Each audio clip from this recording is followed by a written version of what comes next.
Vowels Part 2. In the first lecture that I learned from the video about vowels, we discussed the principle involved in articulating vowels and the main phonetic parameters of their description. Vowels are speech sounds that involve pulmonic air and a free air passage through the vocal tract. The cardinal vowel chart can be constructed as a reference system for the articulatory description of vowels.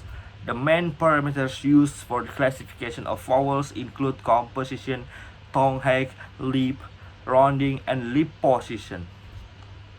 Several different types of vowels can be identified and related to the system of cardinal vowels. Monotongues or simple vowels consist one simple articulatory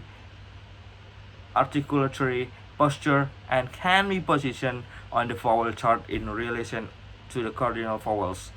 Diphthongs are vowels that undergo considerable change of quality during pronunciation and have two ports, onset and offset.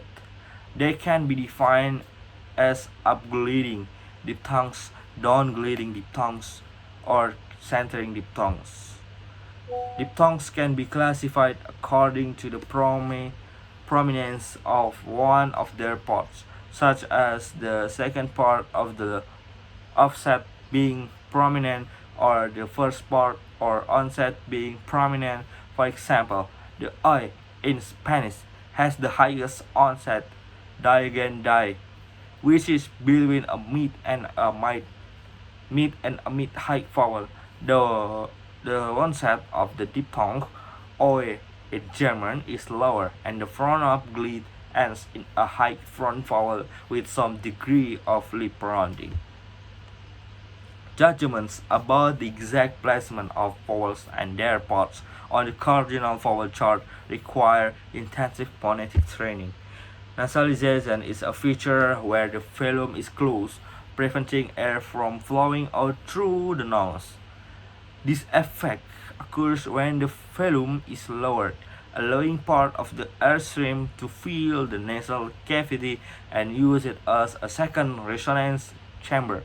Nasally vowels are represented by their stand symbol and a diacritic.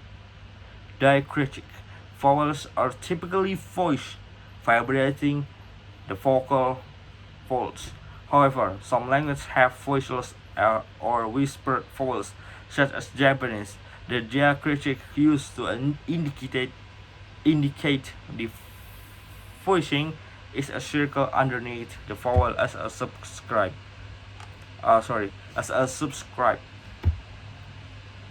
Semivowels or approximants are problematic for phonetic analysis.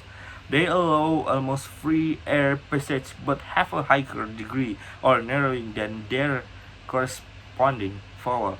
Cross-linguistic example from the Virtual Linguistic Campus Language Index illustrates the phenomenon of semivowels. With this knowledge and phonetic training, it is possible to identify vowels from different languages and speakers and then relate them to cardinal vowels.